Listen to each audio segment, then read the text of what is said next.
আচ্ছা, এখানে দেখো 1 নম্বর ক্লাসে 90টি কমলা আছে। যদি কমলাগুলো 3 জন শিশুর মধ্যে সমানভাবে ভাগ করে দেওয়া হয় তাহলে প্রত্যেক শিশু কয়টি করে কমলা পাবে? তাহলে অঙ্কটা আগে ভালো করে বুঝে নাও। কমলা আছে কয়টি? 90টি। এই 90টি কমলা পাবে কয়জন শিশু? 3 জন শিশু পাবে। এখন প্রত্যেকে কয়টি পাবে? প্রত্যেক কত হচ্ছে? 1 জন। তাহলে 1 জন কয়টি পাবে এটা আমাদের বের করতে হবে।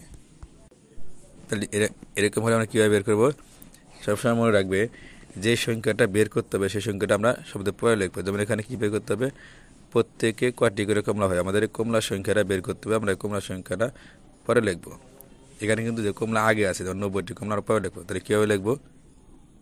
আমরা লিখবো যেতে 3 জন 90টি কমলা পাবে, আমরা লিখবো 3 জন শিশুকে বা 3 জন শিশু পাবে 90টি কমলা। যেহেতু 3 জন 90টি পাবে সেজন্য আমরা লিখবো 3 জন শিশু পাবে 90টি কমলা। এখন বলছে কি প্রত্যেক শিশু কয়টি পাবে? প্রত্যেক কত হতো? 1 জন। তাহলে 1 জন কয়টি পাবে? 1 জন শিশু পাবে 90 ভাগ 3, যেহেতু ভাগ করে দিতে হবে ভাগ। 1 জন কম পাবে, এদের ভাগ করতে হবে। তাহলে আমরা এইভাবে সরাসরি ভাগ করতে পারি, আবার এই অন্যভাবে ভাগ করি। আমরা সরাসরি আগে ভাগ করে দেখাই। যদি শূন্য থাকে এরকম তাহলে আমরা কীভাবে ভাগ করবো? শূন্যকে বাদ দিয়ে আগে এই 3 দিয়ে 9 ভাগ করবো। কত হবে? 3 তিরিকে 9, 3 শূন্য আছে করে একটা শূন্য দিল কত? 3 3 শূন্য 30টি। তাহলে প্রত্যেকে 30টি কমলা হবে। যদি আমরা অন্যভাবে ভাগ করি, দেখো এই যেভাবে ব্র্যাকেট দিয়ে, তাহলে কত? 3 ভাগ কত? 90।